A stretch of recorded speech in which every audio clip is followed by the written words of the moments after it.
The Ukraine war has appeared to escalate as Russia continues to push into the Donbas, capturing 390 square miles from August to September. Russia is threatening to cut a logistics hub at Pokrovsk that would severely limit Ukrainian forces' ability to maintain their positions in the Donbas. Ukraine, on the other hand, continues to occupy Russian territory in the Kursk region.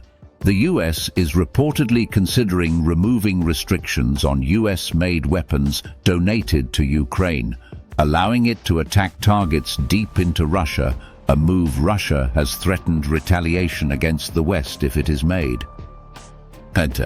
Germany, under Chancellor Olaf Scholz, has adopted a cautious approach to avoid provoking Russia and allowing Ukraine to use German-donated weapons for attacks on Russian territory outside of Kharkiv. Germany has also announced reduction of its financial support for Ukraine next year, citing a loan from frozen Russian assets in the West as its reason, and it is now calling for a quick negotiated end to the war. Turkey's President Erdogan has also called for peace talks and has maintained positive relations with both Russia and Ukraine, drafting a ceasefire blueprint in 2022 and negotiating the Black Sea Grain Initiative. Despite these escalations and calls for peace talks, generating a flurry of diplomatic activity, neither Ukraine or Russia has agreed on who can arbitrate peace talks. President Erdogan's controversial statement that Crimea and annexed Donbas territory must be returned to Ukraine by Russia has sparked controversy over peace terms. This move aligns with President Zelensky's 10-point peace plan, which calls for the return of this territory and is considered a non-starter for Russia. Turkey has expressed interest in joining the Russian-led BRICS organization, which would be a publicity win for Putin and a significant complication for NATO.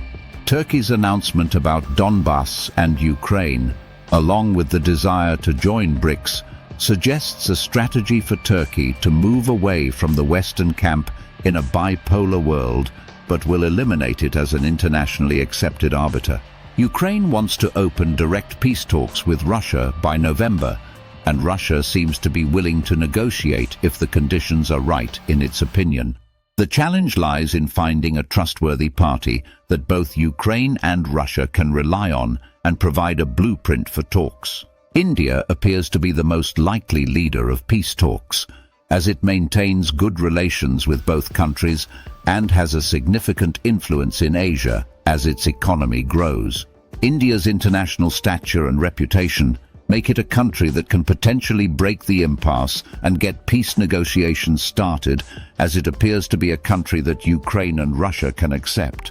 The Indian Prime Minister visited both Ukraine and Russia in August, and the Italian Prime Minister has called on India to take the lead in negotiating a settlement to the war, so a path seems to be being made to put India as the country to facilitate negotiations. Obtaining peace will not be easy, but both sides appear to be open to meet, negotiate, and potentially end the war in 2025.